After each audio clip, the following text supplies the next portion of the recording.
Já, velkomin að Rauðaborðinu, klukkan 8 á Samstöðinni. Það fyrir að líða á þorra, góa framundan. Við sögðum hérna fréttir í sumar og haust, en við settum það á salt eins og ég hef oft tekið fram hérna. Við erum að athuga hvernig niðurstaðan verður með stuðning stjórnvalda við einkarekna fjölmiðla eins og mánuð að kynnt, að þá Samstöðin ekki uppfyllir ekki skilyrði sem að Logi Einarsson vill setja fjölmiðlum. En eftir sem áður sóta sig einhver fréttir hérna, þá erum við með fréttafólk og hérna María Lilja mætt. Við erum náttúrulega við höfum sést. Já, það gott að vera komin aftur heim. Já, heim að Rauðaborðinu. Heim að Rauðaborðinu. Ég búin að vera í veikindarleyfi, mér skilst að hafi nú komið fram hérna eitthvað tímann. Það bara eins og það Þetta var ná heilsu? Já, það vona ég. Já. Ég lá á hjartadeildinni. Ég fekk að vera þar í heila mánuð og svona tók mér annan mánuð í að jafna mig heima. Sem mjög áhugavert. Ég fór inn á bráðamóttökuna. Ég búin að vera að fylgjast með umræðinu mitt svolítið heilbrigðiskerfið inn á spítalanum. Það búið að vera mjög merkilegt. Og það svona sama stefið í öllu í að tala spítalana, það tala allir svo vel starfsfólkið. Og starfsfólkið svo inn á spítalunum. Þú ekki að gera það? Ég væri ekki hérna nema fyrir þetta sama starfsfólk. Þetta ótrúlegt fólk.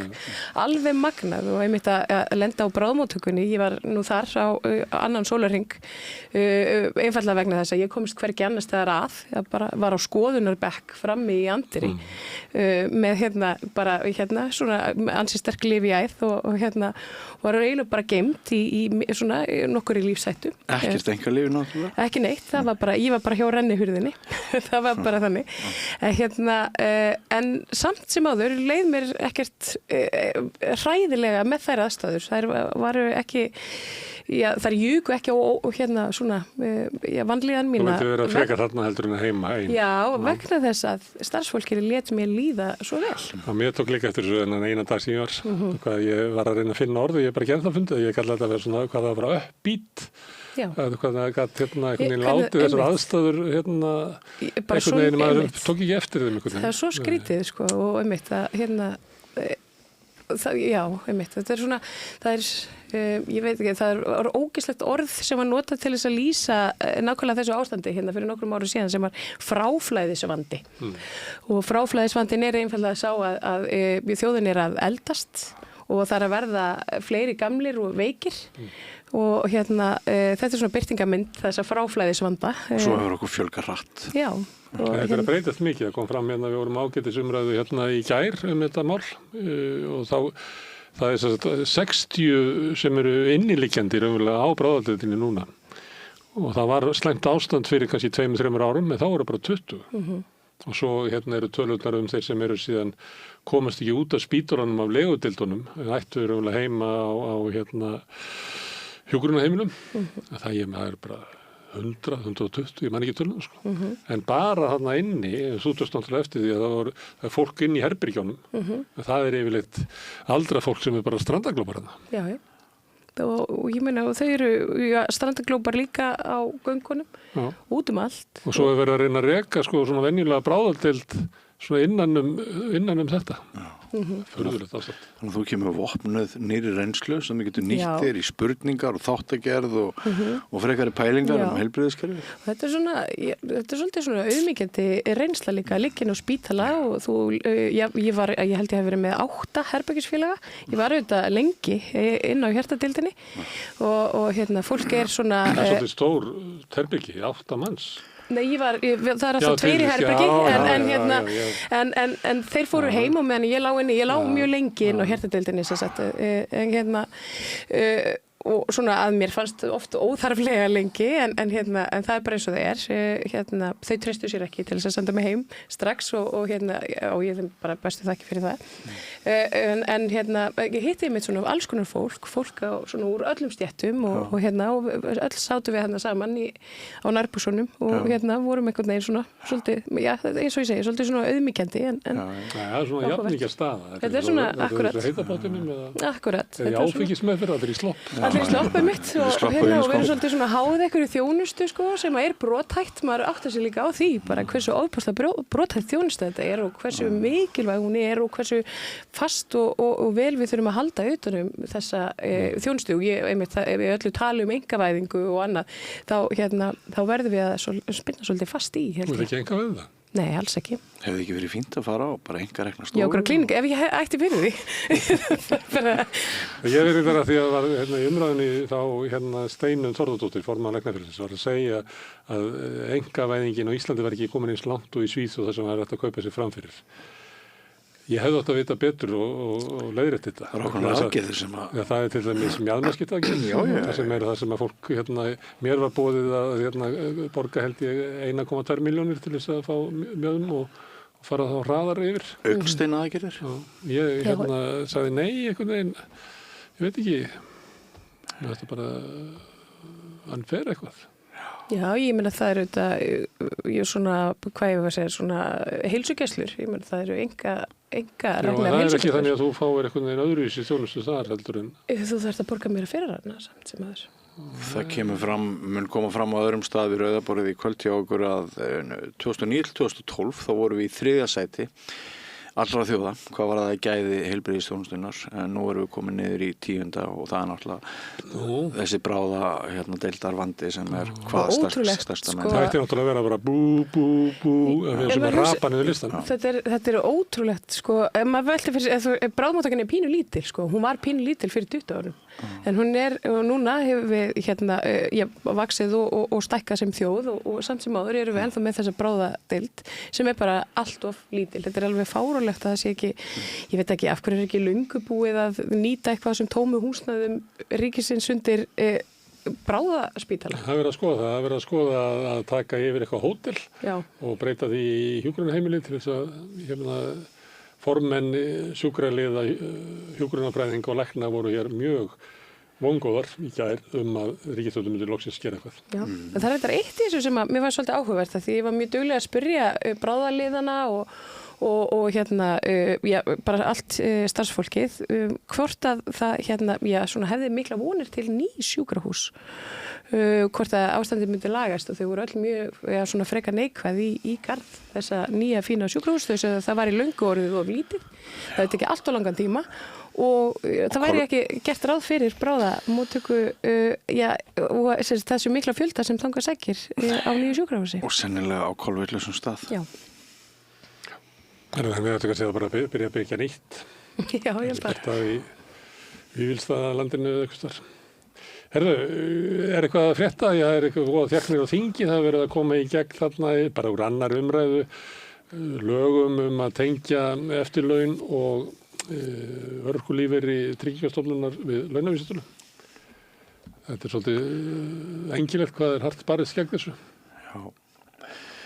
Já, það er það og svo eitthvað með brottvísun, er það ekki? Já, það flög í gegn, sko. Það bara flög? Að mætti henda úr landi þeir sem hefðu brotið lög. Það kemur ekki alveg fram svona hversu alvarleg brotin eru.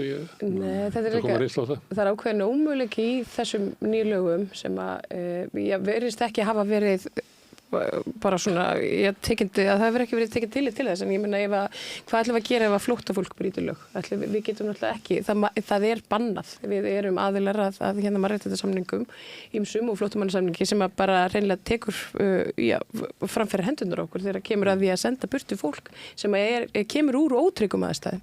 Hvað ætlum við þá að gera við það fólk? Hvernig ætlum við að meta hvaða brot eru nógu alvarleg og þar fram til göttunum. Þetta er bara eitt af þessu. Það kemur í ljós eitthvað svona framkvæmt á þessu. Já, þetta er eitthvað svona, þetta getur verið svona sjálfsagt mál á einhverju leyti, en einhverju leyti getur þetta verið líka algjör hörmung í framkvæmt.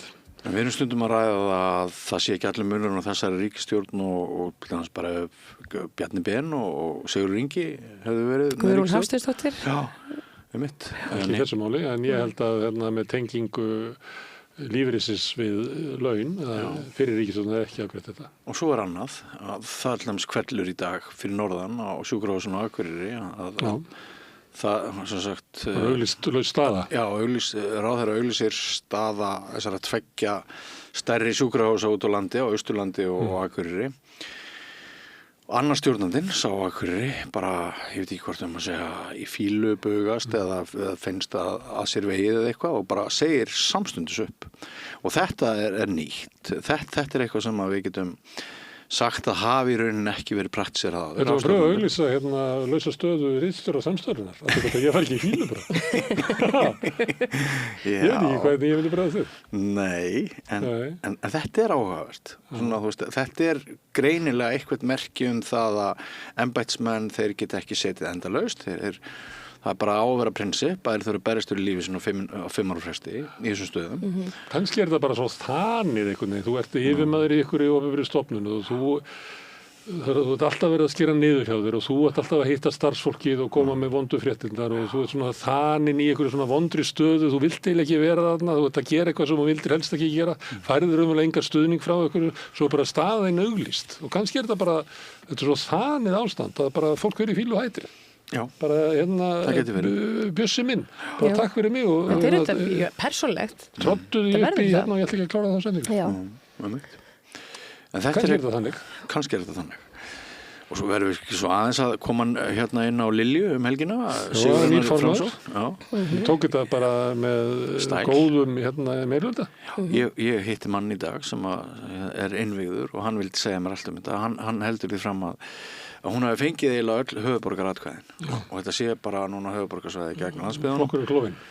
Þannig séð sko. Það var mjög fyndin færsla sem ég sá einhvers staðar á Facebook, mjög dramatísku maður út á landi sem líkir þessu við kistulagningu Framsóknarflokksins því sem gerist á sunnudaginn. En hún með rosalega erfið starfi. Er einhver inn í þingflokknum sem að studda hana? Ekki Ingibjörg? Ekki formaðurinn? Sennilega Stefán Vagn. Því að skagfirðingarnir voru á Vagni með Lilju. Ok, hún er aldrei að sitta þingflokksfundi og hún verður svona ígildi þingflokksformanns eða svona til hliðar við hann. Kannski ræður því hvað verður þingflokksformaður, ekki verður Ingibjörg Ísaksen endilega áfram, ég veit ekki. Og hún er að segja, þú veist, mér finnst að því ég leggja áherslu á þetta, en enginn er eiginlega beint í hennar liði, en þau mun bara ekki gera þetta. Nema þá Stefán Vagn. Og hann er nokkuð öflugur. Þeir hafa verið að mæla sterkastir í Norðausturkjördæmi ef mann rétt. Þeir eiga þessi kjördæmi, sko. Þeir voru náttúrulega ættu að eiga Suðurland líka. Þeir eru með ömurlega niðurstöðu þar. Síðustu könnum þá var Korki, Sigurður Ingi og Hallarhund er örugglega ekki frekar með Ingibjörgu Ísaksen heldur en Lilju. Ég hef ekki þá trú, ég held að hún sé nú bara fyrir utan þetta. Ég er bara að vera að velta því þetta er erfitt að vera sko utan þingsformaður. Mjög fáir sem hafa gert það. Sigmundur Davíð gerði það. Samt að verja minnihlutastjórn vantrausti. En það var náttúrulega bara einhverju 3 mánuðir, sko, 2 mánuðir. Akkurat. En að stefna þessu í 3 ár, ég held að það er rosalega flókin sigling sem hún er að fara í. Já. En hún er skörungur. Já. Ég held að aldrei sé saman á því. Ljóninja, sko. Ljóninja. Algjörlega, hún mun finna einhverja leiðir í þessu. Já. Píratar, það er komið, verður þeir að það kjósa, eru við spennt fyrir því? Já. Eru við spennt fyrir því? Nei, ekki mjög. Já, það hefur kannski... Oddvitin sækst ekki eftir Kristinn Jón Ólafsson sem er varaborgarfulltrúi Pírata. Já. Ég veit ekki hvort að það sé eftir að Magnús hætti, hvort að hann hafi verið í 4. sæti eða 5. sæti. Hann og Alexander Brím vilja bæði í 1. sætið. Já. Formaðurinn Octavía vill bara annað sætið. Annað til 4., segir hann, já. En mér varst eitt skemmtilegt í þetta, því að kannski því að Píratar, þeir fara svolítið í taugarnar á, alltaf að fara í taugarnar á staksteinum og svona, sem er svona eitthvað mæta í kannski þingi með blátt hár og eitthvað svona. Þannig að Píratar fara í taugarnar á svona smáborgarlegu fólki. Og mér datt í huga þegar maður að lesa starfsheitin á þeim sem er að bjóða sig fram. Það var einn sem að kalla sig urbanista. Annars sem kalla sig lafði og fjöllista kvár. Ég sá þetta og hugsaði Þetta svona fyrir staksteinana til að dæsa yfir, sko. Þetta nú þetta í pólitík. Hvað endar þetta? Getur ekki Björn Leví verið í skóm, muni getur því? Það var bara stórt atriði þingflokki Sjálfstæðisflokksins, hvort að Björn Leví væri í skónum eða ekki. Akkurat. Þetta gott. Jú, fyrir þetta Píratar mjög mikilvægir. Ég held að þetta sé... Mér finnst þeir að leggja meira upp úr þessu. Já, ég er sammála þess. Það er nauðsynlegt að hafa þetta inn í pólitíkinni. Já, sammála. Herðu, við ætlum að hafa, við byrjum á svona frétta viðtali, það er Guðmundur Ingi, það var reyndar annar Guðmundur Ingi sem var lýsað yfir, hann vil ekki vera varaformaður í VG, það vil ekki vera hvorki formaður en varaformaður í VG.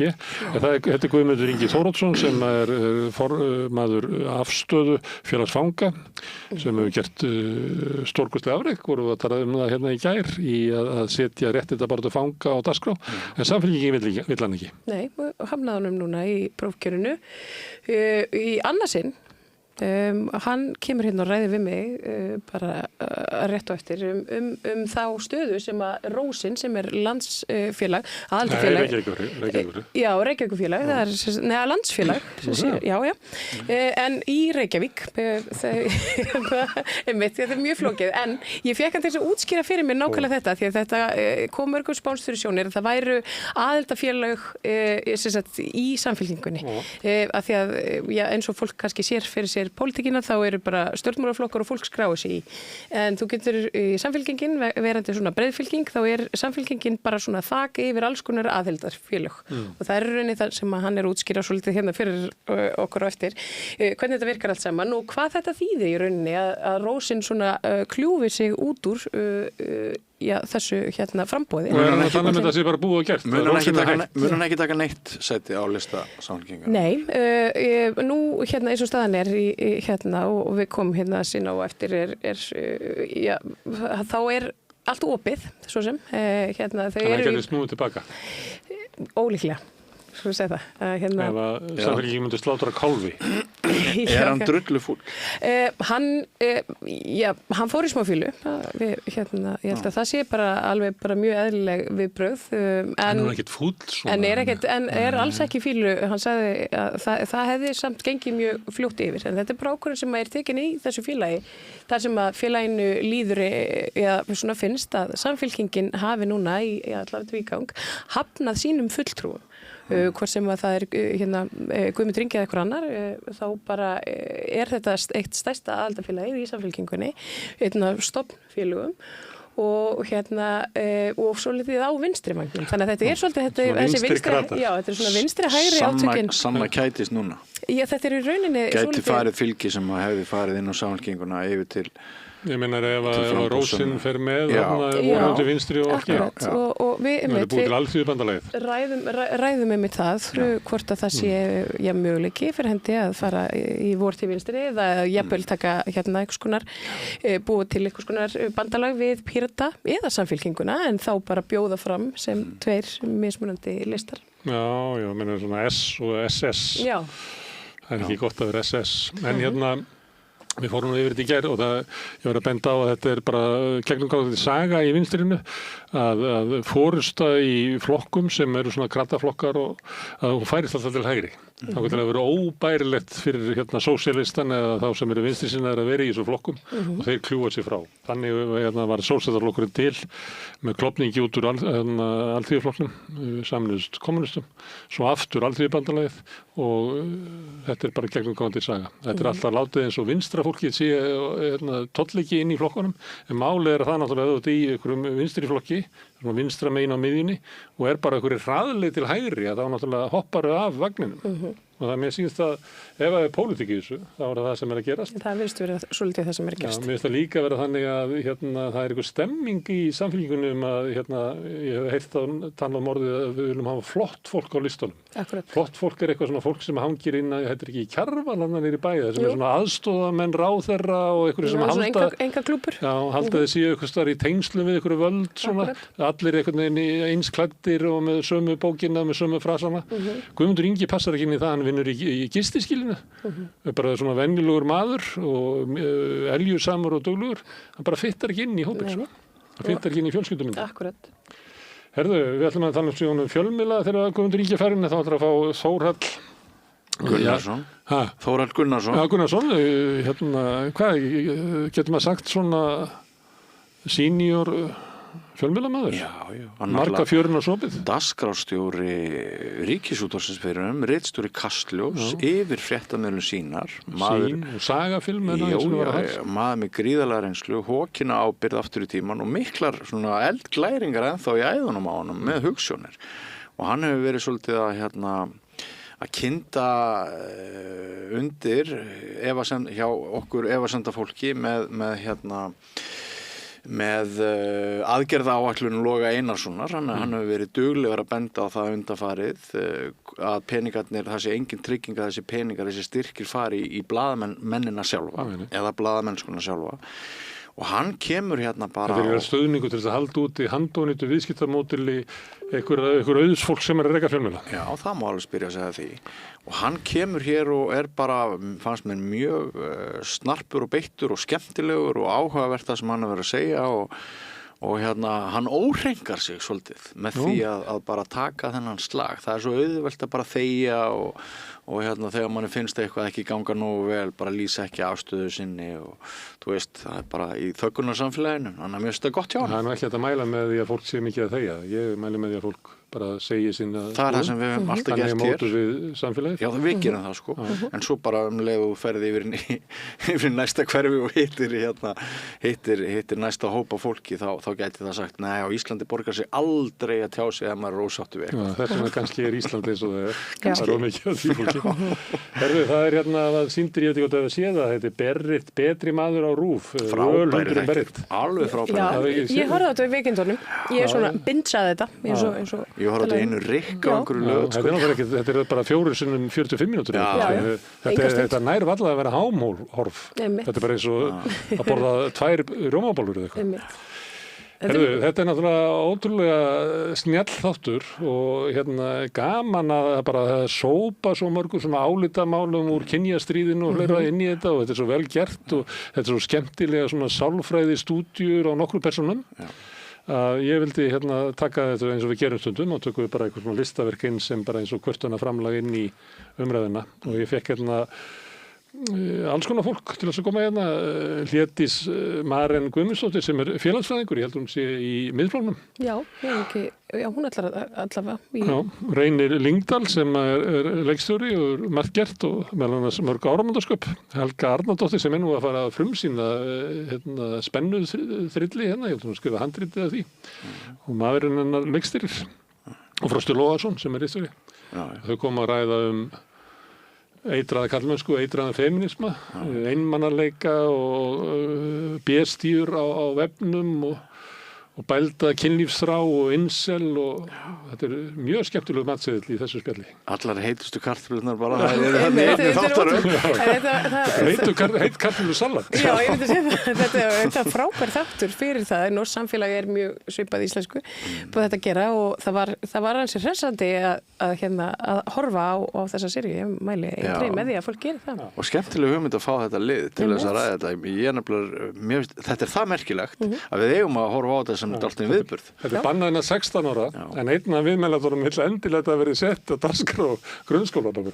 Já, akkur ekki. Það er bara með undanþágu. Af því að þetta er þannig og ég hvet fólk til þess að horfa á þetta og þótt að við sem að tala þetta svona að þetta sé fjallamiklu, þá er það bara svo skemmtilegu þáttur. Já, það er mjög skemmtilegur. Og söguþráðurinn er bara ævintýri, þetta er flikkflakk og heljarstökk og sömuleyti er þetta eins og ævintýri. Af því að þótt þetta sé alveg tekið innan úr raunveruleika dagsins að þá er þetta líka sett inn í svona eðlilega sagnamennsku sem þetta gerir þetta svo skemmtilegt.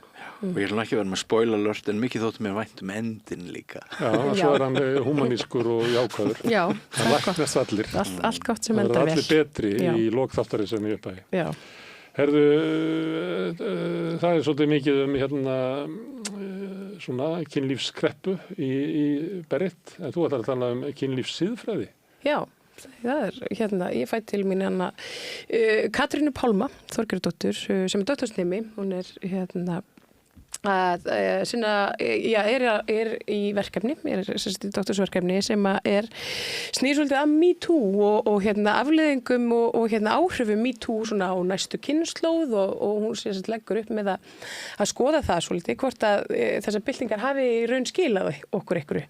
En svo það með þetta verkefni eins og svo mörg önnur doktorsverkefni að þegar þú leggur upp með eitthvað þá endaru einhvers staðar allt annars staðar. Við förum svolítið í þetta orð kynlífssiðfræði, hvað í ósköpunum það? Er það ekki eitthvað sem við ættum að velta aðeins meira fyrir okkur? Við skoðum svona, hvort að samþykki sé svona, hvernig við kennum samþykki, og miðlum því svona, hvað heitir það, kynfræðslu að börnum að það þurfa alltaf að vera skýrt samþykki fyrir öllu, hvort að það sé tilraun okkar til þess að svona laga veruleikan og hið mannlega að eitthvað svona bænari. Það ekki framfara að skrifa að við tölum okkur að þurfum við að báðir að vera samþykki? Já, en svo þú veist, hvað samþykki og það svona ýmislegt sem við veltum fyrir okkur í þessu samtali. Það virkilega skemmtilegt samtali og mitt gott í svona flúti við pallborðið og Berit. Það ein frétt, ég veit ekki okkur ég að tengja það þessu að það að koma upp í Svíþjóð mál sem eiginlega svipað og Pellicott-málið í Frakklandi. Já. Það maður sem eitraði fyrir konu sinni og seldi hana. Já, Svoandi. Yfir 100 skipti. Þetta ótrúlegt. Já, það sem áhugavert, það greinilega, það kom upp mál þessu líkt, ég veit ekki hvort þið munið það bara í íslensku fjölmiðlum daginn. Það sem að Interpol fer í sértækar aðgerðir vegna nauðgunar sem á sér staðinn á heimili og með þessum hætti, eða maður sem selur myndefni sofandi konu sinni. Þannig að þetta ríkjandi einhvern veginn og svo koma Epstein skjölin. Þannig að þið að tala svona ýktustu dæmin í þessu, þið ekki að tala svona ástæðsframleitar hjónum. En ég meina hvað eru ýktustu dæmin? Ef að þessir glæpir eru þannig og án afleiðinga fyrir efstu lög samfélagsins, þá hægt að ætlast til þess að, eigum við bara að refsa þeim sem af lægri stéttum fyrir að fremja ofbeldisglæpi og það svona, það mjög margt í þessu. Það ofta þannig að þau sem í efri lögunum, þau setja lögin sem við að hlýða, en þau fara ekki eftir því sjálf. Þau fara ekki eftir því sjálf. Þú að tala veikitarétt? Já. Það eitthvað að því að Marja Lilja? Nei, það ekki tengt því.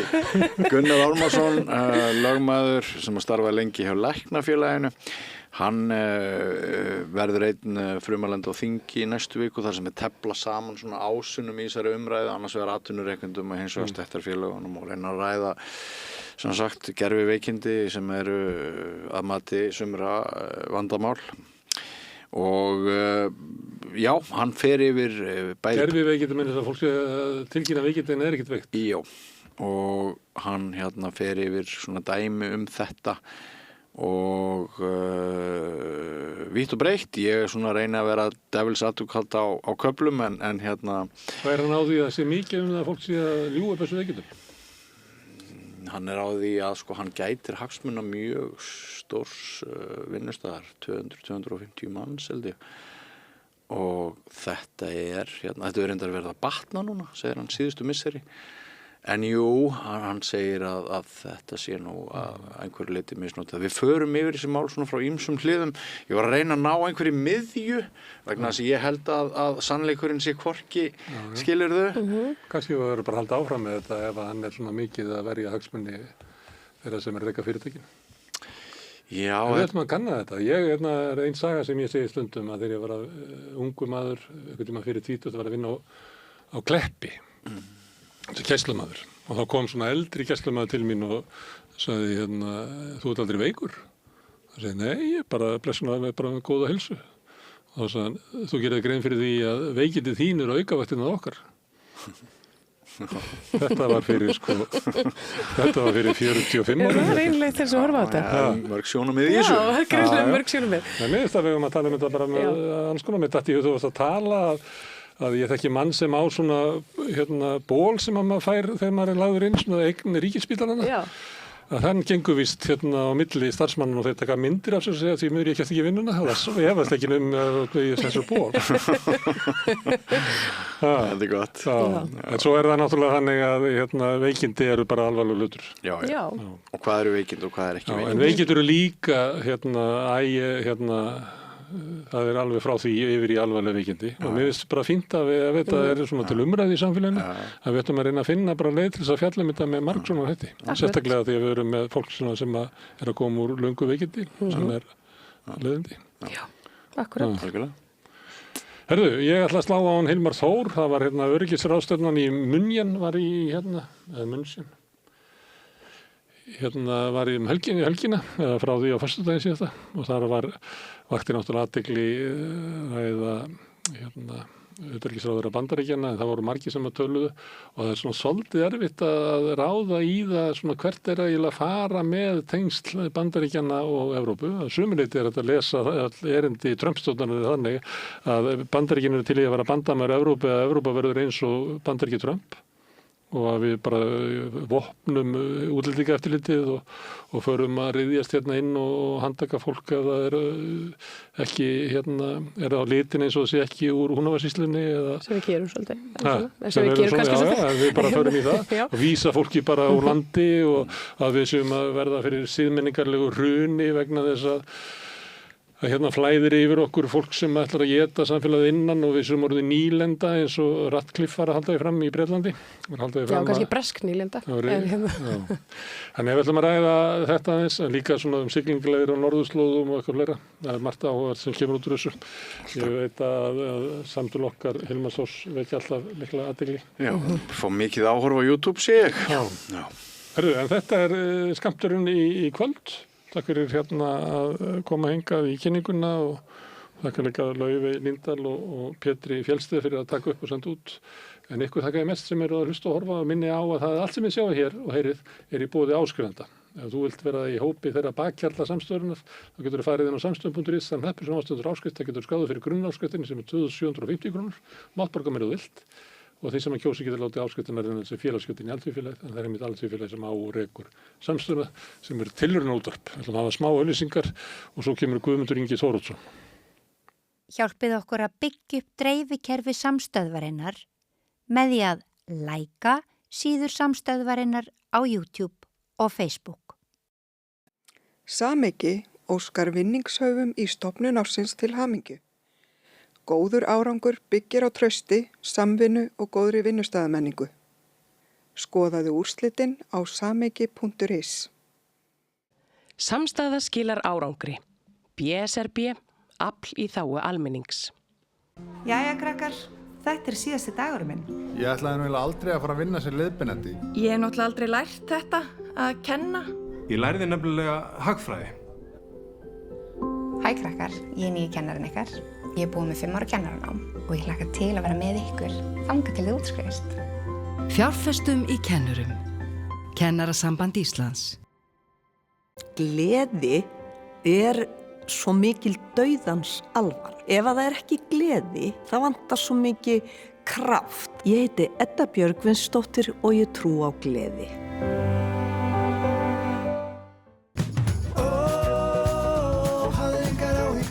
Hæ, KK hér. Hlakka til að sjá ykkur öll á afmælistónleikunum mínum í Háskólabíó 27. mars. Miðasala á tix.is. Öflug verkalýðshreyfing er lykillinn að öflugu samfélagi. Alþýðusamband Íslands, samstillt barátta í þágu launafólks í meira en heila öld. Samlokubrauð, maltbrauð, tékkneskt-brauð, súrdeigsbrauð, brauð ársins, Bernhöfts bakari, íslenskt handverk síðan 1834. Ódýr, huggulegur, skemmtilegur og öðruvísi fatamarkaður. Fatamarkaður Vorstjörnunnar, Bólholti 6, opið alla laugardaga og sunnudaga frá 1 til 4. Verið hjartalega velkomin.